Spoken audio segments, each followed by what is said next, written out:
हरे कृष्णा। आज हम चर्चा करेंगे शांति का अचूक फॉर्मूला। हम आज चर्चा करेंगे कि क्या कारण है जिसकी वजह से हमारा जीवन अशांत रहता है, और हम वो सिर्फ एक चीज, अगर वो सिर्फ एक चीज हम अपने जीवन में सुधार लें या बदल लें तो हम शांति प्राप्त कर सकते हैं। ये प्रारंभ करते हैं। नमो ओम विष्णुपादाय कृष्ण पृष्ठाय भूतले श्रीमते भक्ति वेदांत स्वामी नित्य नामिने नमस्ते सारस्वते देवे गौरवाणी प्रचारिणे निर्विशेषा शून्यवादी पाश्चात्य देश तारिणे जय श्री कृष्ण चैतन्य प्रभु नित्यानंदा श्री अद्वैत गदाधरा श्रीवासादि गौर भक्त वृंदा। हरे कृष्णा कृष्ण कृष्ण हरे हरे, हरे राम राम राम हरे हरे। ग्रंथराज श्रीमद् भगवद गीता की जय। श्रील प्रभुपाद की जय।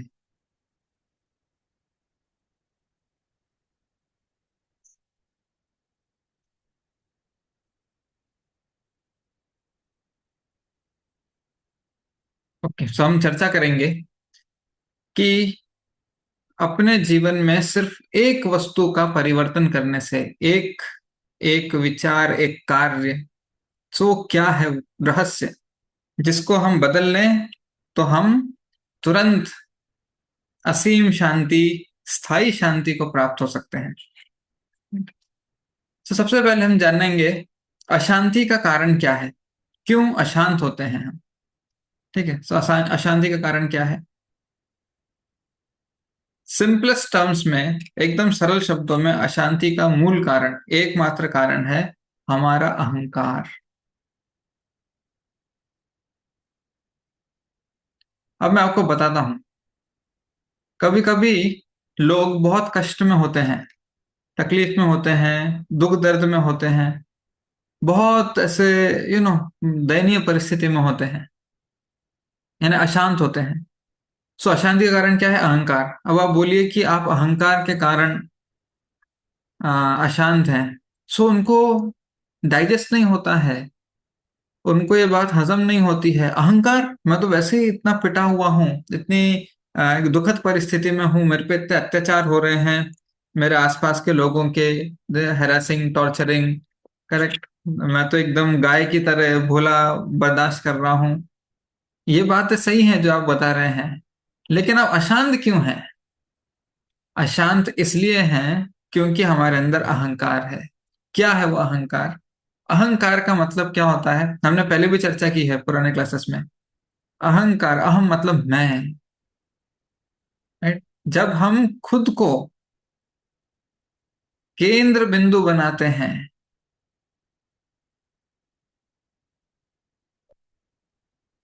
मैं केंद्र बिंदु हूं, इसका मतलब क्या हुआ? खुद को केंद्र बिंदु बनाने का मतलब मेरे तरीके से, मेरे हिसाब से संसार चलना चाहिए।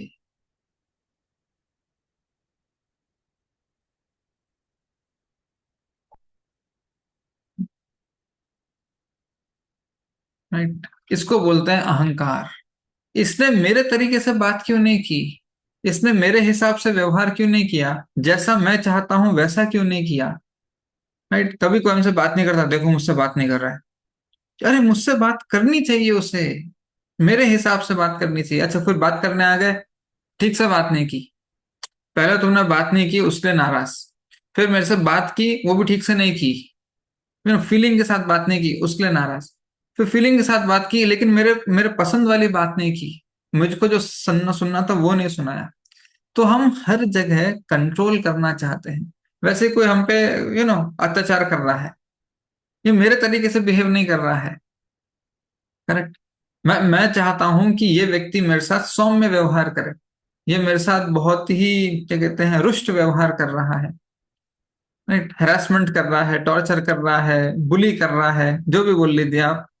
तो मेरे तरीके से व्यवहार नहीं हो रहा है, जैसा मैं चाहता हूँ, जैसा मैं उम्मीद करता हूँ, अपेक्षा रखता हूँ, वैसा व्यवहार नहीं हो रहा है। तुरंत क्या होता है इसका परिणाम? हम अशांत हो जाते हैं, या तो क्रोध या फिर मायूसी। ठीक है, क्रोध भी अशांति है। और अगर हम अंदर बर्दाश्त करके, सहन करके, सहन तो नहीं बोलते हैं उसको, अंदर दबा के उसको बहुत हताश हो जाए, निराश हो जाए, फ्रस्ट्रेट हो जाए, तो ये दोनों ही हमारे अशांति के कारण है। जिसका मूल कारण है हमारा अहंकार। सब कुछ मेरे हिसाब से होना चाहिए, राइट, सब कुछ मेरे हिसाब से होना चाहिए। अब हमारे हिसाब से नहीं होता है, तो पहले तो हम अशांत क्यों हैं? क्योंकि चीजें हमारे हिसाब से नहीं हो रही। ठीक है, ये हमारा की पॉइंट है। अब जब चीजें आपके हिसाब से नहीं हो रही हैं तो आपको क्या करना चाहिए? फिर आपको सोचना चाहिए, सीखना चाहिए कि जब वस्तु मेरे हिसाब से नहीं हो रही, ऐसी परिस्थिति में मेरा सही आचरण क्या है, क्या होना चाहिए, व्हाट इज द सही आचरण। हम वो नहीं सोचते हैं। हम इम्पल्सिवली, एकदम अंदर से जो तीव्र वेग आता है, करेक्ट, जो वेग या जोर आता है अंदर से, उसके अनुसार कार्य करते हैं मनमाने ढंग से। कभी गुस्सा आया तो कुछ उठा के फेंक दिया, किसी को कुछ बोल दिया, मार दिया, या कभी, चलो गुस्सा हम व्यक्त नहीं कर सकते, अंदर बहुत ये कहते हैं दुख दर्द भरा है, फ्रस्ट्रेशन भरा है, हताशा भरी है, राइट, तो उसका अलग अलग परिणाम निकलता है। कभी कभी लोग इतने हताश, इतने निराश हो जाते हैं, जाके अटेम्प्ट टू सुसाइड भी कर लेते हैं। तो अब मुद्दा क्या है? ये वेग आया है, करेक्ट, तो हमको जो कार्य करना है, हम कैसे करते हैं? अपने मन के अनुसार करते हैं। हमें कैसे करना चाहिए? रॉन्ग है। हमें कैसे करना चाहिए? भगवान के अनुसार। इस परिस्थिति में इस परिस्थिति में भगवान हमसे क्या चाहते हैं, ये सीखना बहुत जरूरी है, राइट। तो सही आचरण क्या है? सही आचरण वो होता है जिसको भगवान सही बोलते हैं। ठीक है, अगर भगवान ने बोला ये आचरण गलत है तो ये आचरण गलत है, अगर भगवान ने बोला ये आचरण सही है तो ये आचरण सही है। तो सबसे पहले जो सही गलत है ना, इसको ठीक करना होता है हमारे मन में। जब तक हम ये सही गलत ठीक नहीं करेंगे, तब तक ये जो कष्टप्रद परिस्थिति आएगी, जो मेरे हिसाब से दुनिया नहीं चल रही है, ठीक है, जब मेरे हिसाब से दुनिया नहीं चल रही है, तब मुझे कैसा व्यवहार करना है मैं नहीं सीखूंगा। पहले ही उल्टी चीजें हो रही है मेरे साथ, नापसंद चीजें हो रही हैं, इसमें अगर मैं गलत व्यवहार करूंगा तो और नापसंद चीजें होंगी, और कष्ट बढ़ेंगे, हम और अशांत रहेंगे। सो कष्ट से मुक्ति के लिए जो गलती हो चुकी, ठीक है, जो गलती हो चुकी, कष्ट क्यों आते हैं? कष्ट क्यों आते हैं? क्योंकि हमने पहले कुछ पाप किए हैं, राइट, इसलिए कष्ट आते हैं, सिंपल। ये एकमात्र कारण है। मैंने पाप किए इसलिए मेरे ऊपर कष्ट आ रहे हैं, राइट। सामने वाले ने पाप किए तो उसके ऊपर कष्ट आ रहे हैं। किसी दूसरे के पाप का कष्ट किसी तीसरे पे नहीं आता है। क्लियर? सो कष्ट आ रहे हैं क्योंकि हमने पाप किए। अब अब ये जो कष्ट आ रहे हैं, इसमें हमें क्या करना है? हमें क्या आचरण रखना है, सही या गलत, राइट।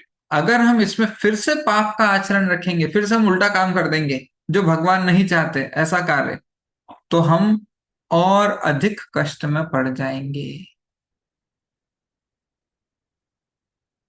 क्लियर?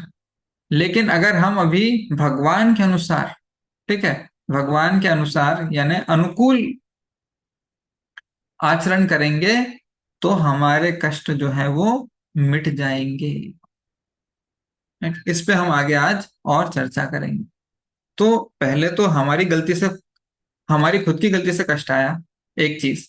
दूसरी चीज, जो कष्ट आया है, ठीक है, उसमें भी हम और उल्टे काम करके अपने कष्ट को बढ़ा रहे हैं। फिर हम और अशांत होते हैं, फिर हम सोचते हैं अब किस पे इल्जाम डालें, अब किस पर दोष डालें। ठीक है, तो अब सॉल्यूशन क्या है? सॉल्यूशन क्या है? अनुकूल कार्य करना है। इस अनुकूल कार्य करने का मतलब होता है, अनुकूल का मतलब क्या है? जैसा कृष्ण सोचते हैं वैसा कार्य करना, यानी अपने मन को कृष्ण के मन से मिलाना, इसको बोलते हैं अनुकूल कार्य।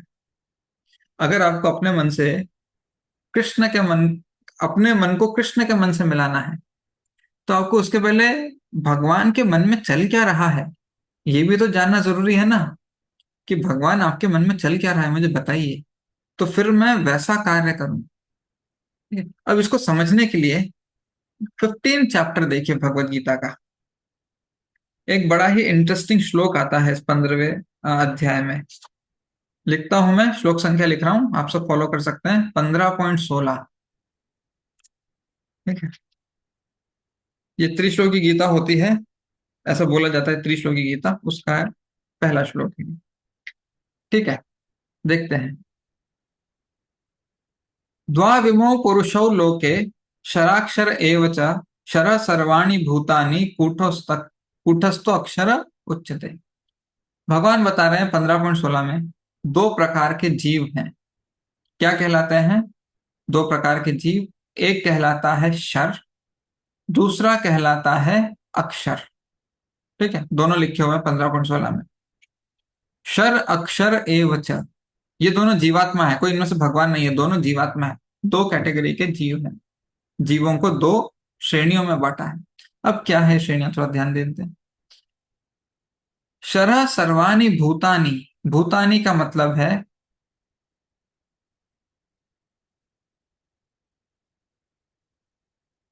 भूतानि का मतलब है इस भौतिक संसार में जो जीव है उनको बोलते हैं जीव भूत या भूतानी। शर सर्वाणि भूतानी, जीव भूत। ठीक है, ये जीव भूत आता है, जीव भूत महाभाव ये एकदम धारते जगत, 7वें अध्याय में आता है ये शब्द जीव भूत। सो एक है आत्मा, आत्मा के ऊपर जब शरीर आता है तो कहलाता है जीव भूत। ठीक है, आत्मा के ऊपर शरीर कहाँ आता है? इस भौतिक संसार में आता है। आध्यात्मिक संसार में आत्मा के ऊपर ये इस तरह का भौतिक शरीर नहीं होता।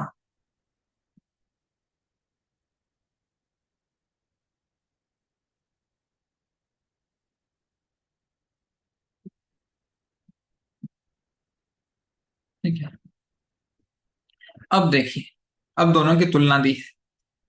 शरः सर्वाणि भूतानि कूटस्थो अक्षर उच्यते। शर जीव मतलब गिरे हुए, हम भौतिक संसार में गिरे हैं गोलोक से, इसलिए हम बोलते हैं शर। शर मतलब गिर गया, पतित हो गया। अक्षर मतलब जो कभी गिरता नहीं है। अक्षर जीव कहाँ पर है? अक्षर जीव गोलोक धाम में है, वैकुंठ में है। शर जीव यहाँ पर है, हम शर जीव हैं।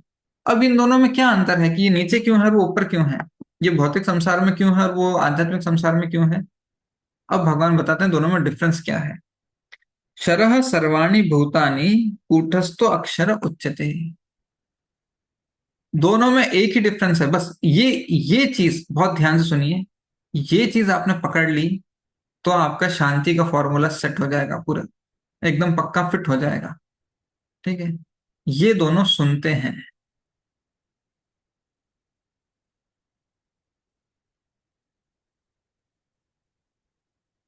ये दोनों जीव सुनते हैं।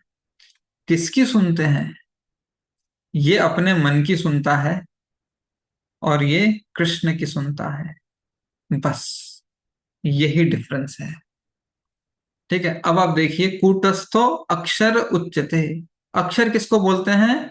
कौन से जीव को अक्षर बोलते हैं? कूटस्थ जीव को। कूटस्थ का अभी शब्दार्थ में मतलब देखिए आप, एकत्व में, इन वननेस।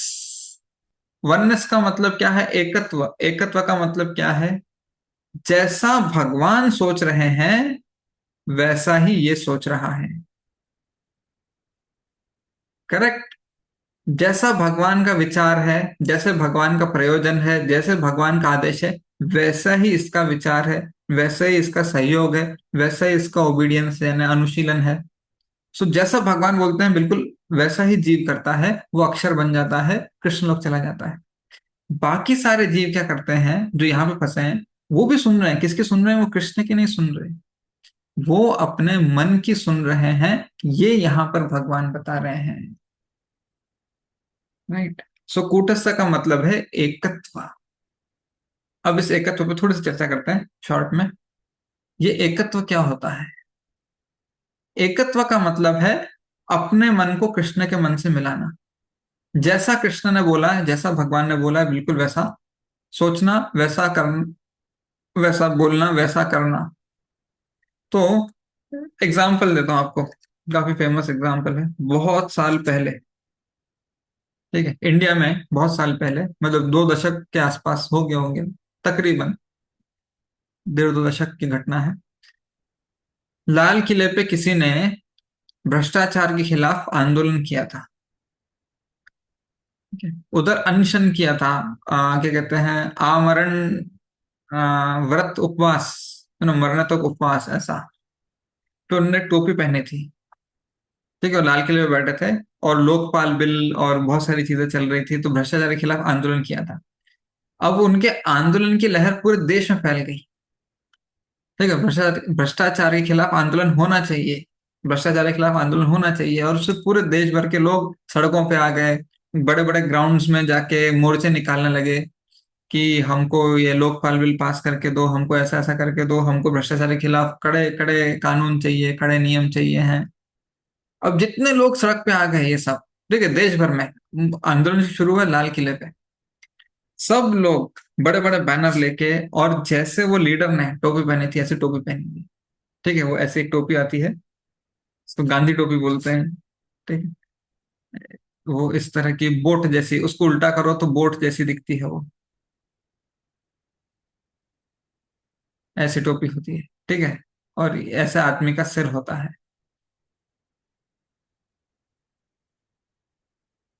हम्म, आप समझ गए। ठीक है, अब उस टोपी पे लिखा है आई एम अन्ना। क्यों? ये आंदोलन शुरू किया था अन्ना हजारे ने। ठीक है, सो उस टोपी पे लिखा है आई एम अन्ना। अब ये सारे के सारे एकत्व में हैं। राइट, आप आगे बढ़ो, हम तुम्हारे साथ हैं। राइट, सब लोग चिल्ला रहे हैं, सब नारेबाजी कर रहे हैं, सब बैनर लेके, हर एक के सर पे टोपी, और उसमें ऐसे साइड में लिखा है।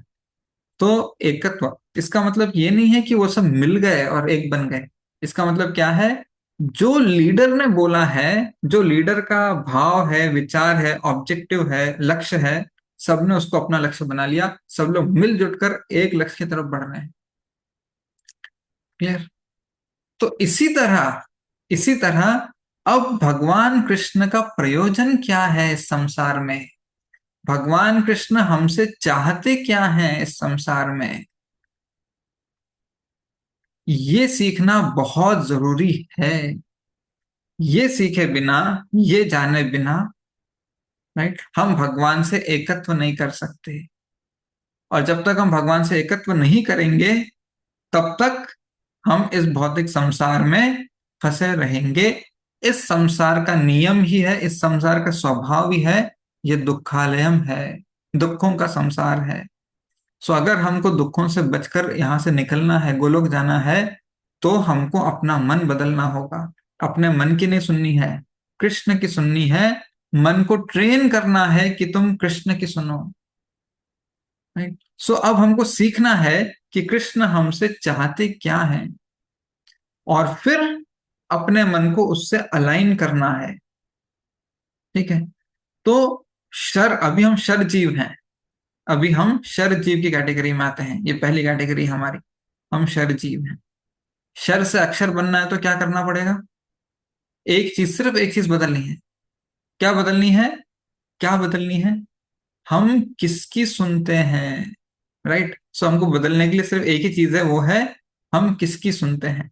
अभी हम सुन रहे हैं मन की, इसको क्रॉस करना है, और हमको कृष्ण का सुनना है। बस, हमारा काम बन जाएगा। ये है वो रहस्य शांति का। अब हम इस पे आगे चर्चा करते हैं, इसको कैसे प्राप्त किया जाता है। क्लियर? ये बहुत इंपॉर्टेंट है। बस पूरे भगवत गीता का ना यही एकमात्र उद्देश्य, यही एकमात्र लक्ष्य है। खुद की सुनना छोड़ो, कृष्ण की सुनना शुरू करो, सब कुछ हासिल हो जाएगा, सब कुछ। सारे कष्ट मिट जाएंगे, सारी सिद्धि प्राप्त हो जाएगी, गोलोक धाम मिल जाएगा, कृष्ण का साक्षात्कार हो जाएगा, कृष्ण के साथ घनिष्ठ संबंध मिल जाएगा। सारी चीजें लिखी हैं गीता में। लेकिन एक ही परिवर्तन लाना जरूरी है। बस इतना ही है, हमारी छोड़ो कृष्ण की सुनना है। लगता है बस इतना ही है। अब जब करने की बारी आती है, अरे बाप रे, ये बस इतना ही नहीं है, यही सब कुछ है, इतना इतना सारा है। राइट, इतना कठिन है। तो हम इसको चर्चा करेंगे कैसे इसको आसान बनाया जाए। चलिए, सबसे पहले आगे बढ़ते हैं। सब क्लियर हो गया? शर और अक्षर के बीच में क्या अंतर है? एक अपनी सुनता है, दूसरा कृष्ण की सुनता है। ठीक है। सो जब हम कृष्ण की सुनते हैं, अपने मन को कृष्ण के मन से मिला लेते हैं, तो हम अक्षर हो जाते हैं, फिर हमें शांति मिलती है। ये कैसे होती है आगे डिस्कस करेंगे। सो अब पढ़ते हैं, क्यों सुने हम भगवान की। भगवान की सुननी क्यों है, ये तो बड़ा बहुत बड़ा विषय है। क्यों हम अपने मन से नहीं जी सकते। मेरा अच्छा खासा घर परिवार है, अच्छा खासा बिजनेस है, अच्छा जीवन चल रहा है, बीच में कृष्ण को लाओ, फिर अपना सब कुछ बदल के उनके अनुसार करो, एक्स्ट्रा कष्ट उठाओ, सब अच्छा तो चल रहा है प्यार प्यार से, है ना, हंसी खुशी। तो ये जानना बहुत जरूरी है कि कृष्ण की क्यों सुने। सबसे पहला रीजन है, ये संसार हमने नहीं बनाया है। सॉरी, संसार ये कृष्ण ने बनाया है। राइट। कृष्ण इसके स्वामी है और इसके कुछ नियम हैं। ये संसार कृष्ण ने बनाया है। ठीक है।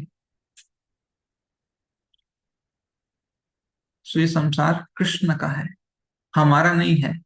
हम क्या सोचते हैं, मैं आपसे बता रहा था प्रारंभ में, अहंकार वाली बात। तो होता क्या है, हम अहंकार में हैं।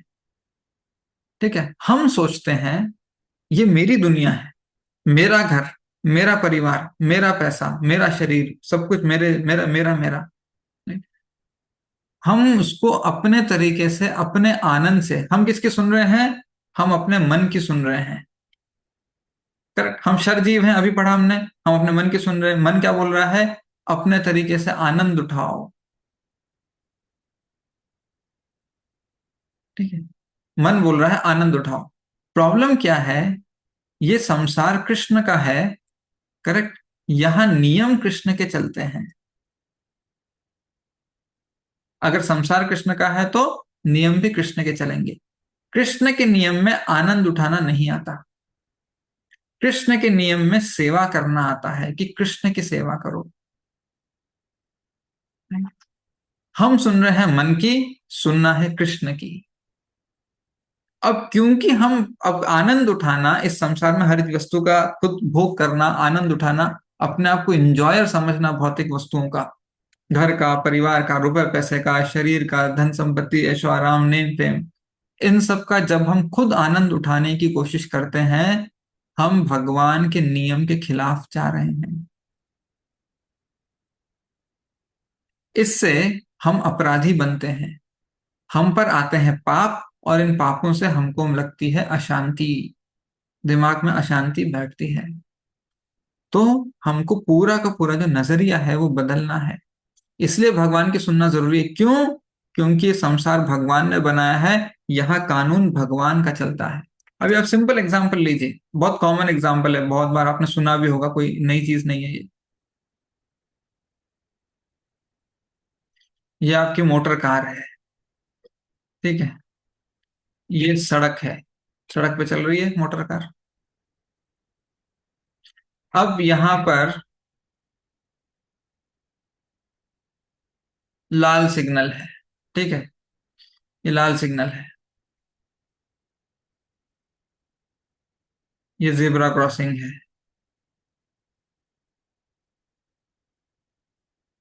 ये आप बैठे हैं, ये आपका स्टीयरिंग व्हील है, ये आपकी कार है, ये चला रहे हैं आप।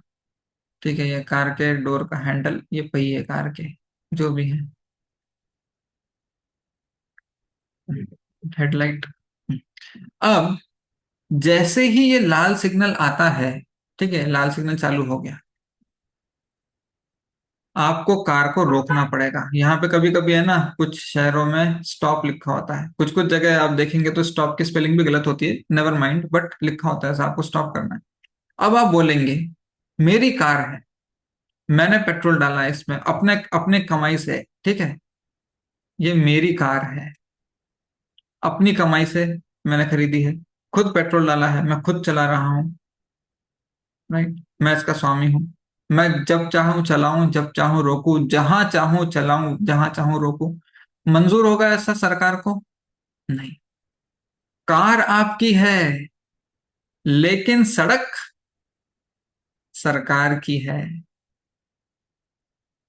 अगर आपको इस कार को ढंग से चलाना है, ये कार जो है जब्त होने से बचाना है कि कभी वो कभी कभी है ना चाबी निकाल के उसको कार को हिरासत में ले लेते हैं पुलिस वाले।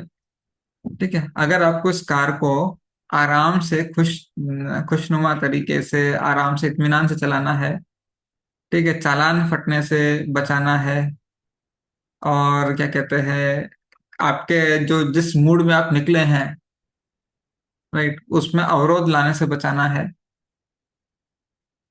आपके लाइसेंस पे काला सिक्का लगने से बचाना है, बहुत सारी चीजें हैं जिनसे आपको बचना है। तो भले ही कार आपकी है, पेट्रोल आपका है, टायर टायर उसका, बोनट उसका, इंजन सब कुछ आपका है, चला भी आप खुद रहे हैं, लेकिन नियम तो सड़क का पालन करना पड़ेगा, और सड़क का नियम सरकार से आता है। जब आप ये पॉइंट समझ जाएंगे तो आप फिर शांत हो जाएंगे। हाँ, मेरी शांति इसी में है, सरकार की सुनो, अपनी मत सुनो। वैसे ही ये शरीर हमारा है, मेरा शरीर है, इसको रोज मैं खाना खिला रहा हूँ, करेक्ट। मैं खाना खिला रहा हूं, मैं इसकी देख रेख कर रहा हूँ, इसको स्नान करा रहा हूँ, बीमार है तो इसको दवाई दे रहा हूँ, इसके सेहत के लिए, तंदुरुस्ती के लिए, इसके अच्छाई के लिए। गर्मी है तो ठंडा पंखा हवा एसी लगा रहा हूँ, ठंडी है तो हीटर गीजर लगा रहा हूँ। जो भी करिए आप इस शरीर के साथ, ये शरीर इस दुनिया में है, ये दुनिया भगवान की है, इस दुनिया में भगवान के नियम चलते हैं, आपको शरीर भगवान के नियम से ही चलाना पड़ेगा। हम इसके परम स्वामी नहीं हैं, हम इसके परम स्वामी नहीं हैं, ये एक्चुअली भगवान की प्रॉपर्टी है जो हमें मिली है। अब अहंकार क्या है? ये दुनिया मेरी तरीके से चलनी चाहिए, ये शरीर मेरे तरीके से चलना चाहिए। ये शरीर भी आपका नहीं है, ये दुनिया भी आपकी नहीं है, दोनों भगवान के दिए हुए हैं। ठीक है, शरीर भगवान ने दिया, ये दुनिया या संसार जो है ये भी भगवान ने दी। सो ये आया कृष्ण से, ये दुनिया आई कृष्ण से। ठीक है, अब इसका करना क्या है शरीर का? शरीर का जो उद्देश्य है, इसका करना क्या है शरीर का, ये उद्देश्य भी आया है कृष्ण से। सो शरीर कृष्ण का दिया हुआ है, ये संसार कृष्ण का दिया हुआ है, और यहां पर आपको जो कार्य करने हैं वो कार्य भी कृष्ण के दिए हुए हैं। कृष्ण देते हैं कि ये कार्य करो, सब कुछ कृष्ण का दिया है, लेकिन हम करते हैं मनमानी, इसलिए हम बन जाते हैं अपराधी। ठीक है, अब आप वापस आइए यहाँ पे। अब ये कार मेरी है, इंजन मेरा है, इसका हैंडल मेरा है, बोनट मेरा है, पेट्रोल मेरा है, सब कुछ मेरा है, टैक्स भी मैंने भरा है, लेकिन फिर भी आपको नियम तो सरकार का और सड़क का पालन करना पड़ेगा। जैसे ही आप करेंगे मनमानी कि मैं नहीं रुकने वाला लाल सिग्नल पे, आप तुरंत अपराधी बन जाएंगे, फिर आपका चालान कटेगा।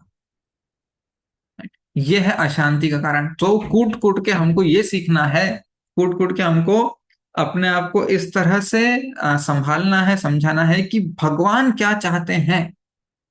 अगर मुझे सच्ची में गंभीर हूं अपने आप को शांत रखने के लिए, सुखी रखने के लिए, तो मेरा पहला प्रयोजन ये होना चाहिए, मैं सीखूं भगवान क्या चाहते हैं, भगवान का उद्देश्य क्या है।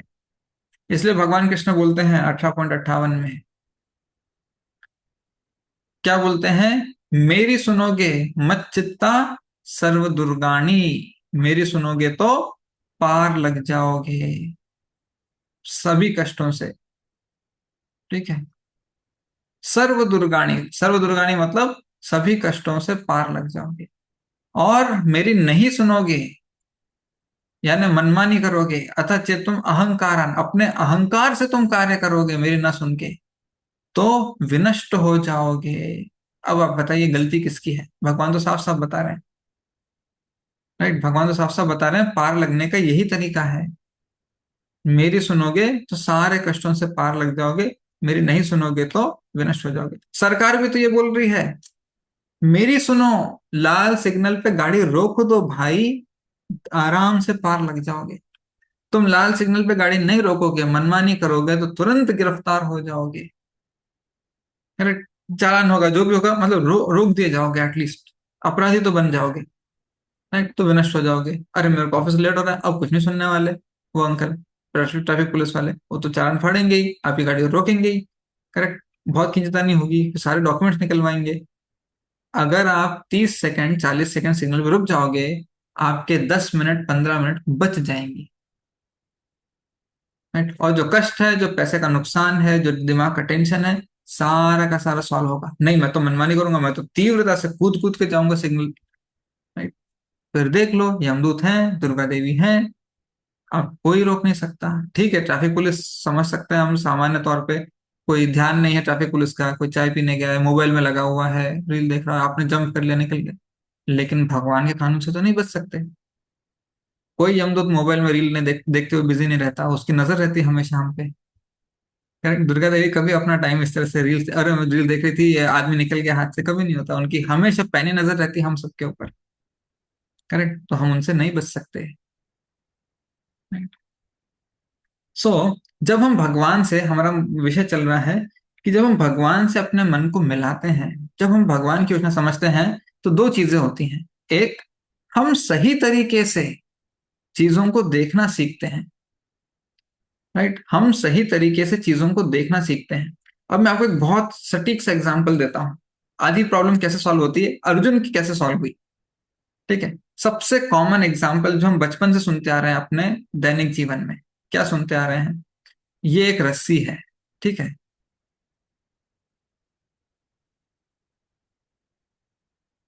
ये एक रस्सी है।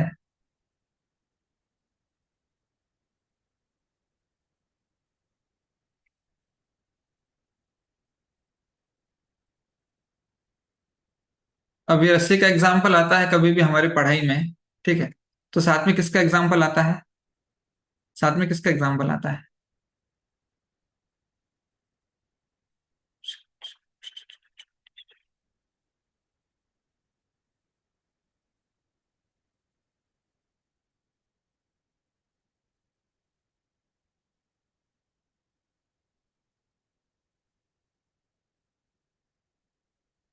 ठीक है, मोटा मोटा अभी इसको अज्यूम कर लीजिए, ये सर्प प्रजाति का एक प्राणी है। ठीक है? रस्सी सांप, हमने, सॉरी, रस्सी है वो। और ये है सांप। अब मैं आपको बताता हूँ हमारे कष्ट का, मैंने क्या बोला था, एक चीज बदलनी है। क्या बदलनी है? किसकी सुनते हैं, देखते नहीं है हम, क्या सुनते हैं। हल्का हल्का अंधेरा है। करेक्ट? ज्यादा एक्सप्लेन करने की जरूरत नहीं इस एग्जाम्पल को, फिर भी हल्का हल्का अंधेरा है कमरे में, कोने में एक मोटी रस्सी रखी हुई है। अब कोई देख रहा है उस रस्सी को, सडनली उसको लगता है, ओह सांप। अब क्लासरूम है, स्कूल की क्लासरूम है, उसमें सब लोग बैठे हैं, किसी ने सडनली चला दिया, हल्के हल्के अंधेरे में उसको रस्सी सांप जैसी दिखी, इसने चला दिया सांप। मन अशांत हो गया ना? मन अशांत हुआ कि नहीं हुआ? खुद का भी हुआ, और जो उसने चिल्लाया सांप, तो 40 लोग बैठते क्लास में, सबका मन अशांत हो गया। एक साथ एक शब्द कान में पड़ा, कितने लोगों का मन अशांत हो गया है। ठीक है? अब इसको रिवर्स देखिए, इसको रिवर्स देखिए अभी। तो रस्सी को सांप समझने से, यानी रस्सी खतरनाक नहीं होती जनरली। ठीक है? रस्सी खतरनाक नहीं होती, लेकिन गलत फहमी में उसको सांप देख लिया तो मन अशांत हो गया। अब जो मास्टर है, क्लास के हेड मास्टर है, क्लास के टीचर हैं, वो बोल रहे हैं वो सांप नहीं है, रस्सी है। भगवान बोल रहे हैं वो सांप नहीं है, रस्सी है। नहीं, मेरा मन नहीं मान रहा। आप सही बता रहे हो, बहुत अच्छा प्रवचन दिया मास्टर जी आपने, कि वो सांप नहीं है, रस्सी है, मेरे को सब समझ में आ गया। लेकिन मेरा मन मान नहीं रहा है, मेरा मन बार बार उसको सांप ही बोल रहा है समझ में? अब किसकी गलती है बताइए? अब मान लीजिए वो सांप है, असली का सांप है। किसी ने दूर से अंधेरे में देखा, वो रस्सी, उसको रस्सी लगी। ठीक है? उसको लगा ये रस्सी है। मास्टर जी बोल रहे हैं बेटा वो रस्सी नहीं है, सांप है, बच के रहो, दूर रहो। आप बहुत सही, अच्छा सुनाते हैं, क्या प्रवचन सुनाते हैं, क्या गीता लिखी है भगवान ने, क्या प्रभुपाद ने एक्सप्लेन किया है, प्रभु जी ने भी क्या बढ़िया समझाया क्लास में, मजा आ गया। लेकिन मेरा मन तो अभी भी उसको रस्सी ही मान रहा है, मैं तो जाके उसको उठाऊंगा, कपड़े सुखाऊंगा। ठीक है? तो जैसे ही वो जाता उसको पकड़ने के लिए, सांप ने काट लिया, मन अशांत हो गया, कष्ट आया। आप रस्सी को सांप समझिए, मन अशांत रहेगा। आप सांप को रस्सी समझिए, मन अशांत रहेगा। दोनों ही सूरत में अगर आपको शांति चाहिए है तो क्या करना है? भगवान की सुनना है। भगवान बता रहे हैं रस्सी को रस्सी तो मानना है, सांप को सांप तो मानना है। नहीं, मेरा मन फिर भी नहीं मान रहा, मेरे को बहुत लगाव है उस रस्सी से। राइट, मेरे को बहुत लगाव है उस सांप से, मेरे को उसको सांप को सांप रस्सी देखना है, रस्सी को सांप देखना है। भगवान बोलते हैं फिर अथ चेतम न अहंकारम शोष्यसी न शोष्यसी विनश्यति, करो अपनी मनमानी, मेरे को तो बताना था, मैंने बता दिया। राइट, भगवान को बताना था कि भाई ये सांप है, दूर रहो। नहीं, मेरा तो मन उसकी तरफ आकर्षित हो रहा है। राइट, मेरा मन नहीं मान रहा। आप अच्छा बता रहे हैं भगवान, वाह, मजा आ गया सुन के, आनंद ही आनंद आ गया। लेकिन जाके फिर भी उस सांप को पकड़ेंगे, कपड़े सुखाने की रस्सी बनाएंगे तो काटेगा ही। फिर आप बोलेंगे मेरे साथ ऐसा क्यों हो रहा है, भगवान ने मेरे को क्यों नहीं बचाया? भगवान ने तो 5,000 साल पहले गीता दे दी बचाने के लिए। राइट, भगवान ने कोई कमी नहीं छोड़ी हमको बचाने के लिए, 5,000 साल पहले गीता दी थी। भगवान बोले दूर रहो, माया से दूर रहो, आग है आग, हाथ डालोगे जल जाएगा। नहीं, फिर भी अच्छा बताया भगवान, वाह, आनंद आ गया, फिर भी जाके हाथ डालेंगे। हम करते हैं अपनी मनमानी, सुनते हैं हम सब लेकिन करते हैं अपनी मनमानी। जैसे हम अपनी मनमानी करते हैं भगवान हाथ उठा लेते हैं। अब मैं जिम्मेदार नहीं हूं, अपना देख लो। समझे? अब मैं जिम्मेदार नहीं हूं। वापस देखिए, मेरी सुनोगे तो पार लग जाओगे, नहीं सुनोगे मनमानी करोगे तो विनष्ट हो जाओगे। राइट, सो आप देख रहे हैं कितना संकट है, कितना खतरा है। अगर हम भगवान के मन से अपने मन को नहीं मिलाते तो जैसा भगवान हमें उपदेश दे रहे हैं हम वैसा फॉलो नहीं करते हैं तो हम कितने बड़े डेंजर में पड़ जाते हैं। हमारी मन की शांति जाती है, हमारी मनुष्य जीवन की जो आयु है, जो सीमित समय है जिसका हम सदुपयोग कर सकते हैं, वो बेकार जाता है। राइट, हमारी मानसिक सेहत, शारीरिक सेहत, सब पे असर पड़ता है, हमारा समय बर्बाद होता है, हमारे धन संपत्ति रिसोर्सेज बर्बाद होते हैं। और आगे जाके भी हमको अधोगति ही मिलती है, नरक का वास मिलेगा या कष्टमय जीवन मिलेगा। सो अपने मन की सुनने से क्या हुआ है? सिर्फ मन को अच्छा लगा, मन बहल गया, हाँ मैंने अपने मन के किया, अच्छा लगा। लेकिन आगे हम कितने सारे कष्ट अपने लिए पैदा कर रहे हैं। इसलिए भगवान की सुनना बहुत जरूरी है। जैसे एक एग्जांपल देता हूं आपको, सिंपल रूटीन लाइफ का एग्जांपल देता हूँ, प्रैक्टिकल एग्जांपल। देवता उपासना। ठीक है, देवताओं की उपासना के लिए कोई देवताओं की उपासना के लिए बहुत आसक्त है, देवों का उपासक है वो। ठीक है, किसी भी देवता का, तो उसको देवताओं से बहुत आसक्ति है। आसक्ति का मतलब क्या होता है? लगाव है, अटैचमेंट है। मेरे इष्ट देवता हैं और स्टेटस में उनके रील्स रखना, पैदल जाना उनके मंदिर दूर दूर, 100-150 किलोमीटर पैदल जाना उनके मंदिर, उनका दर्शन करने के लिए। फिर हाथ में कपूर रख के, हाथ में बिना बिना दिए के डायरेक्ट हाथ में कपूर रख के आरती करना देवी देवता की, बहुत सारी चीजें करते हैं लोग, व्रत करते हैं, बहुत सारी चीजें करते हैं। अब भगवान बता रहे हैं देवता उपासना के लिए, अब कृष्ण क्या बता रहे हैं गीता में? मत करो, नुकसान है। नुकसान भी है, मैं बताता हूँ आपको 7वें अध्याय में। ठीक है, अभी उपासक बोलते हैं वाह, कितना अच्छा बताया गीता में, आनंद आ गया। लेकिन जाके फिर से वही काम करेगा। समझे? वो वापस जाके फिर से आनंद लेगा पूरा, लेकिन वो अपने मन को भगवान के मन से मिलाने के लिए तैयार नहीं है। भगवान के मन में क्या चल रहा है? भगवान के मन में क्या चल रहा है? देवता उपासना को लेके भगवान के मन में चल रहा है मत करो। लेकिन अगर आप भगवान देवता उपासना के बारे में भगवान क्या बोलते हैं? पढ़िए गीता। ओ, भगवान बोलते हैं कि ये करने की आवश्यकता नहीं है। जो कृष्ण की उपासना करता है उसमें सारी उपासनाएं सम्मिलित हैं। जड़ को पानी डालने से अपने आप जो तना है, शाखाएं हैं, पत्तियां हैं, फूल फल जो भी हैं, इन सबको अपने आप पोषण मिल जाता है। अपने आप सबकी उपासना इसमें सम्मिलित है, सब कुछ हो गया कंप्लीट। नहीं, मैं नहीं मान रहा, मेरा मन तो अभी वहीं जा रहा है। राइट, भगवान बोलते हैं देवताओं की उपासना से तुम जन्म मृत्यु के चक्र में लगे रहोगे, देवलोक जाओगे वापस आओगे, उनके फल जो मिलते हैं टेम्पररी है, ये कहते हैं लिमिटेड है, सीमित है, अशाश्वत है, अनित्य है। करेक्ट, त्रुटिपूर्ण है, ये अपराध है देवताओं की उपासना करना, लिखा है 9वें अध्याय में। ये त्रुटिपूर्ण है, अविधि पूर्वकम है। कितना अच्छा बताया है, जाएंगे फिर भी वही करना है। तो भगवान अपने हाथ खड़े कर लेते हैं। अब तुम अपना देख लो, मुझे जो बताना था मैंने बता दिया।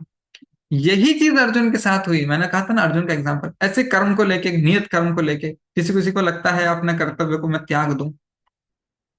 करेक्ट, अब मेरे को बहुत कष्ट हो रहा है मेरे व्यवहारिक जीवन में, जो मेरे नियत कर्तव्य हैं। करेक्ट, इन कर्तव्यों को लेकर किसी को लगता है बहुत कष्ट है मेरे जीवन में। क्या कष्ट है जीवन में? ये बहुत जोर पड़ता है ये नौकरी करना, या स्टूडेंट्स को पढ़ाई करना, या बिजनेसमैन को बिजनेस चलाना, या कोई गृहिणी उनको घर गृहस्थी संभालना।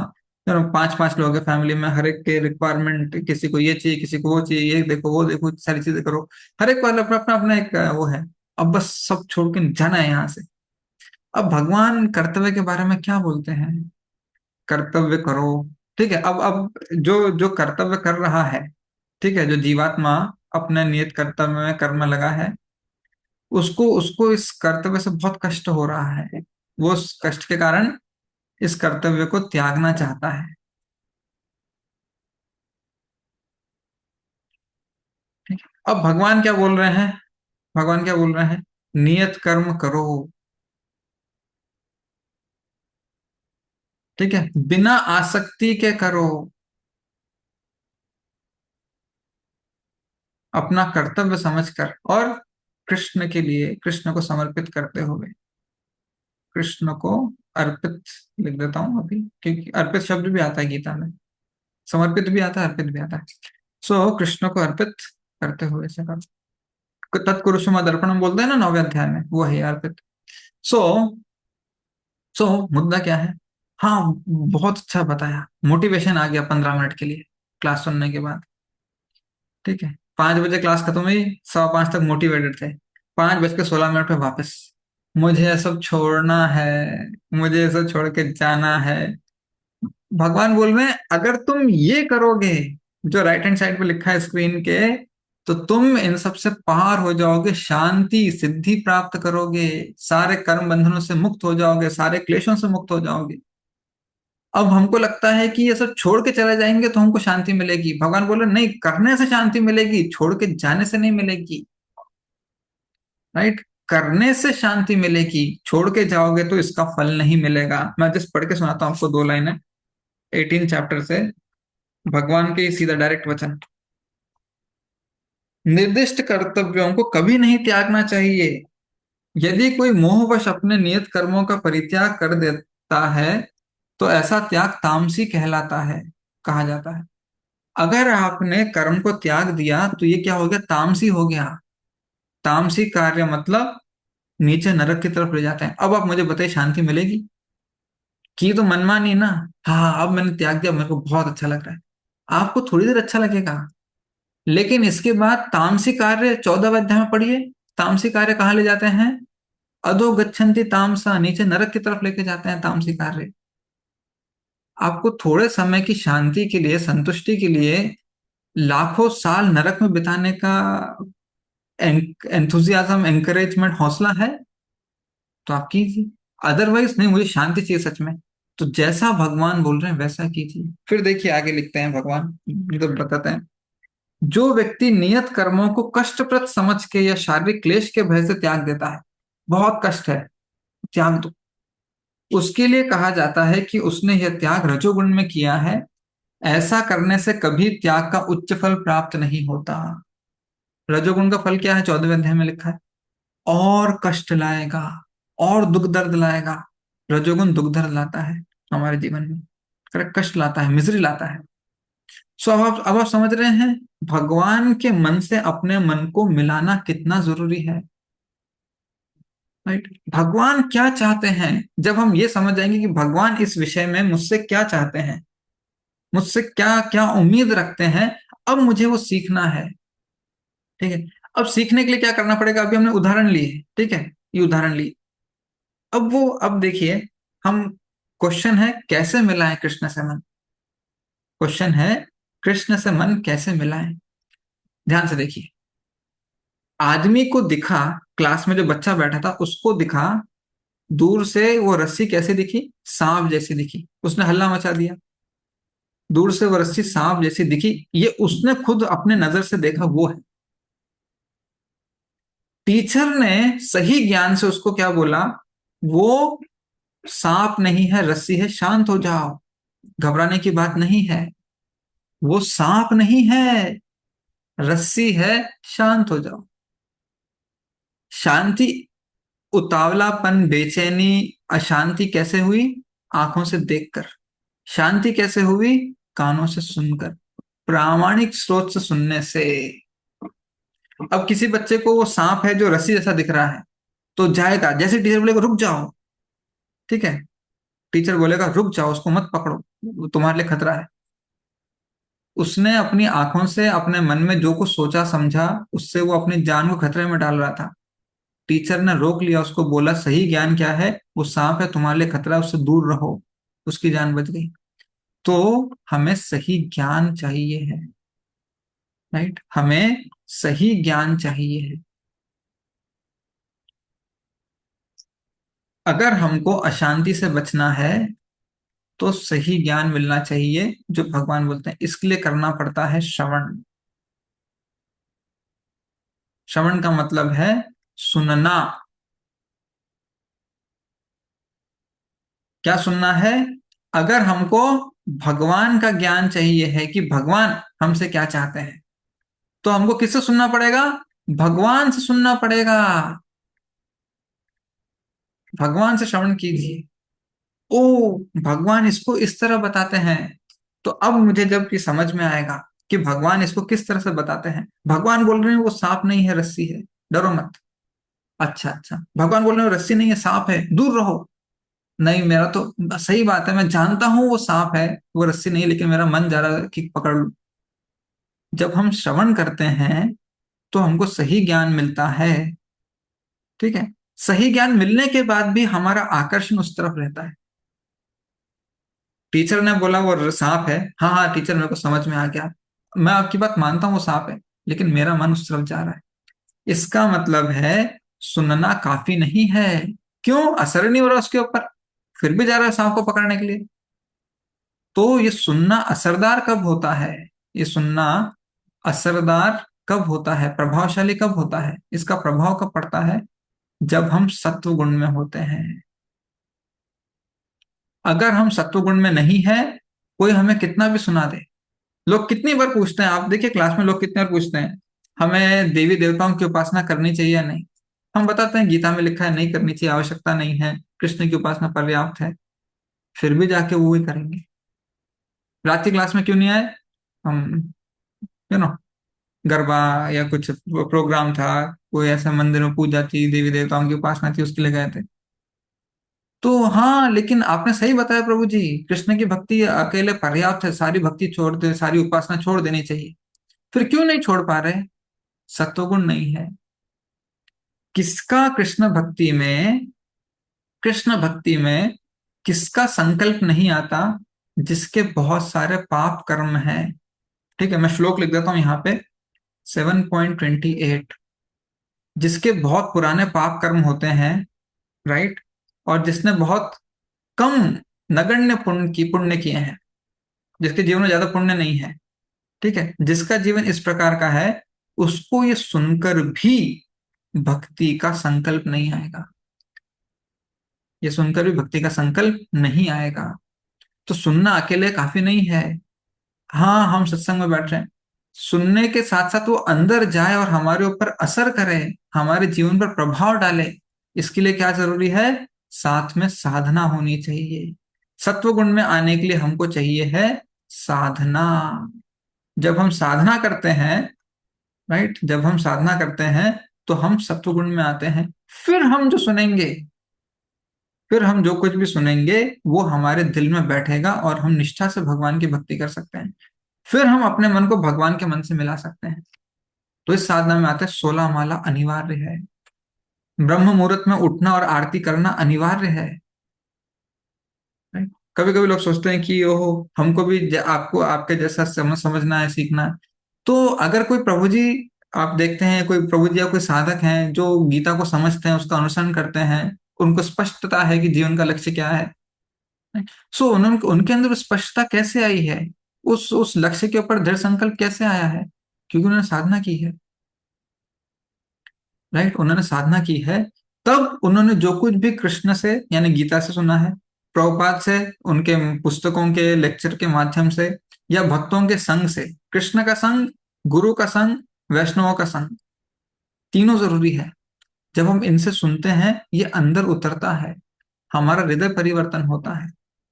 लेकिन अगर हम साधना नहीं करेंगे, हम माला जप नहीं करेंगे, हम अपने आप को सत्वगुण में नहीं लाएंगे, प्रातःकालीन ब्रह्म मुहूर्त में जाग कर, मंगला आरती करके, और केवल प्रसाद ग्रहण करके, गीता का अध्ययन करके, जब ये सारी चीजें हम नहीं करेंगे, भक्तों का संग करके, ये सब चीजें नहीं करेंगे, कृष्ण भक्ति, जीवन का परम लक्ष्य, भगवान की परम स्थिति, ये सारी हमारे दिल में नहीं बैठेगी। भगवान का दिया हुआ मार्गदर्शन हमारे दिल में नहीं बैठेगा। फिर हम हमेशा अशांत रहेंगे। फिर भगवान बोलेंगे, ये चिंता का विषय नहीं है। आप सही बता रहे हैं भगवान, लेकिन मेरा मन नहीं मान रहा। क्यों नहीं मान रहा? तुमने मन में इतना सारा पाप भरा हुआ है, रजोगुण भरा हुआ है, तमोगुण भरा हुआ है। कैसे कृष्ण के वचनों को उस मन में स्थान मिलेगा? राइट। आपने अपने मन को जड़ पत्थर कर दिया है, पत्थर मन कर दिया है। भगवान की अमृतवाणी इस मन में बैठ ही नहीं रही है। Correct? ये इंट्रोस्पेक्शन की बात है। अब क्या है भगवान के मन में, देखते हैं भगवान के मन में क्या है। हम चर्चा कर रहे थे, हमने एक श्लोक लिया था चर्चा के लिए, 15वें अध्याय का, है ना, 15.16। इसमें भगवान बोलते हैं, जो अक्षर जीव हैं, गोलोक धाम में रहते हैं, वो अपना मन मेरे मन से मिलाते हैं। करेक्ट। तो और जो यहाँ पर हैं, शर जीव हैं, शर अक्षर, शर से अक्षर बनना है हमको, यहाँ और जेल में नहीं रहना है। हमको इस संसारी रूपी जेल में और हैरास नहीं होना है, टॉर्चर नहीं होना है। हमको यहाँ से गोलोक जाना है। तो मैं आज शर जीव हूं, अगर मुझे अक्षर जीव बनना है तो मुझे क्या करना होगा? अपने मन को भगवान के मन से मिलाना होगा। उसके लिए भगवान के मन में क्या है ये जानना होगा ना। अच्छा, भगवान के मन से मिला लेंगे, लेकिन भगवान चाहते क्या है मुझसे? What does Krishna really want? ये हमको कैसे पता चलेगा भगवान के मन में क्या है? ये हमें पता चलेगा प्रामाणिक गुरु से।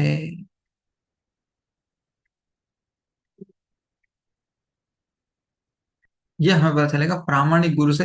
प्रामाणिक गुरु भगवान के वचनों को हमें क्या कहते हैं, उजागर करके बताते हैं कि ये है भगवान का उद्देश्य, ये है भगवान का आदेश। अब मोटे मोटे भगवान का आदेश क्या है? मोटे मोटे में भगवान का आदेश है संसार से विरक्ति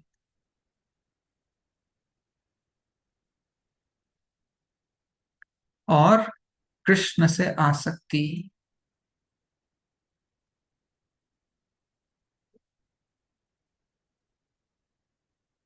तो हमको इस संसार से विरक्त होना है, वैरागी होना है, और कृष्ण से आसक्त होना है, कृष्ण में मन लगाना है। अब हर चीज में, अब देखिए बहुत सारी चीजें संसार में, ठीक है, अनेक अनेक, हर चीज के बारे में भगवान बताते हैं कि किस नजर से देखा जाए। जैसे आपको मैं दो तीन उदाहरण दूंगा, सिर्फ उदाहरण के लिए। पहले अध्याय में अर्जुन को बहुत दुख था। किस बात का दुख था? मृत्यु को लेकर दुख था कि मेरे प्रियजन मारे जाएंगे। करेक्ट, हमने पढ़ा है। भीष्म पितामह, द्रोणाचार्य, सारे इतने सारे रिश्तेदार हैं, दोनों सेनाओं के सैनिक हैं, ये सब लोग मारे जाएंगे। सो अर्जुन को मृत्यु का बहुत ज्यादा दुख था। अश्रुपूर्ण कुलेक्षणम तम तथा कृपया विष्टम, ऐसा पूरा रो रहे हैं अर्जुन। भगवान ने क्या बोला? अब मेरे नजरिए से देखो, तुम इसको मृत्यु बोल के और फिर जान चली जाएगी, फिर सब कुछ खत्म हो जाएगा। नहीं, ये अर्जुन का नजरिया है। भगवान का नजरिया क्या है? ये केवल देहांतर है। एक शरीर से दूसरे शरीर में जा रही है आत्मा। करेक्ट। देहांतर किसका है? आत्मा का देहांतर है। Right? ये आत्मा कभी नहीं मरेगा। आत्मा अमर है, सिर्फ शरीर बदल रहा है।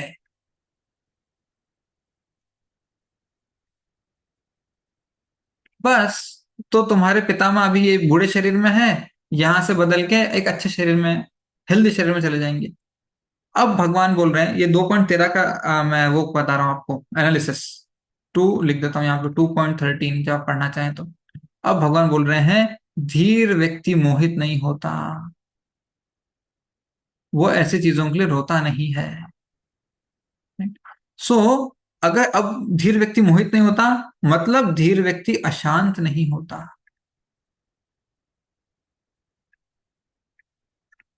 जब हम इस प्रसंग को, इस जन्म मृत्यु के चक्र को भगवान के नजरिए से, भगवान इसको किस तरह से समझा रहे हैं, उस नजरिए से देखेंगे, राइट, तो फिर हम मोहित नहीं होंगे, हम अशांत नहीं होंगे।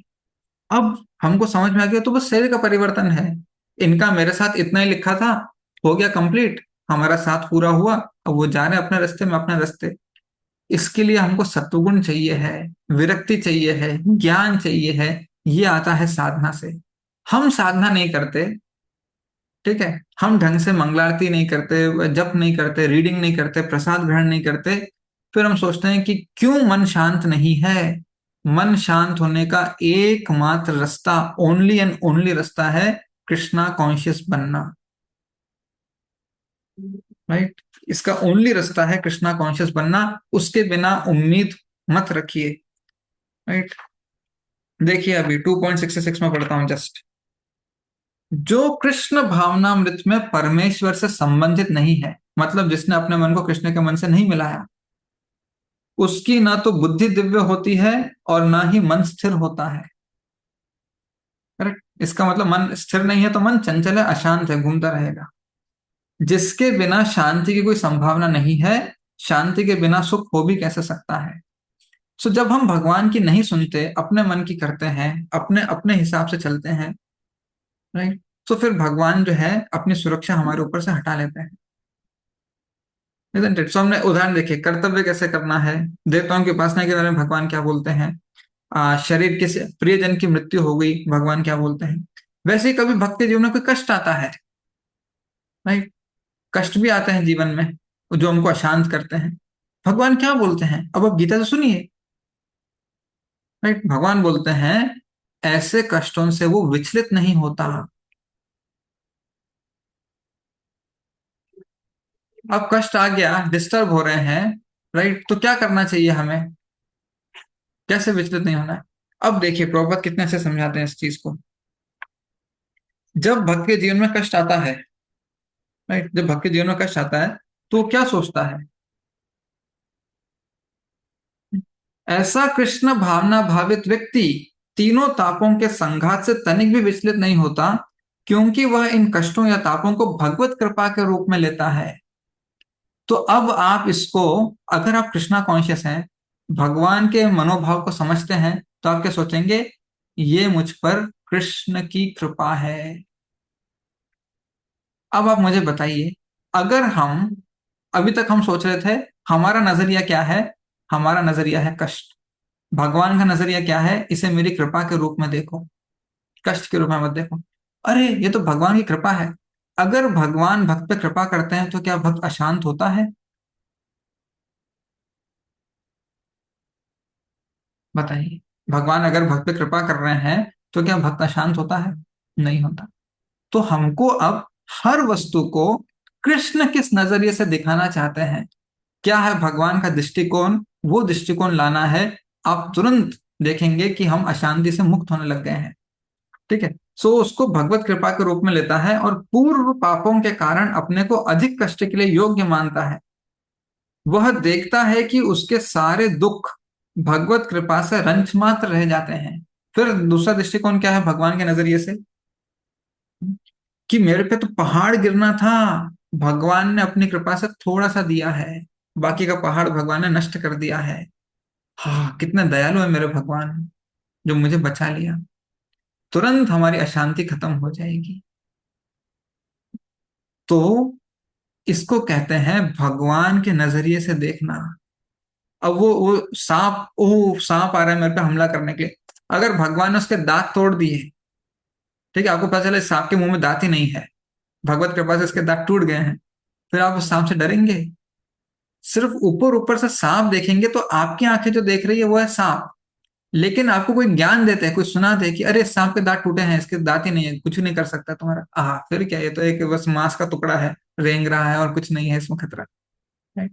जैसे हम प्रामाणिक गुरु से, भगवान से, भक्तों से सुनते हैं, तुरंत हमारी अशांति खत्म हो जाती है। तो शांत रहने के लिए भगवान के नजरिए से, उनके मन से अपने मन को मिलाना है, और उसके लिए अपने आप को सत्वगुण में लाना है। Right, so will stop here. ग्रंथ श्रीमद् भगवद गीता की जय, श्री प्रभुपाद की जय। हरे कृष्णा।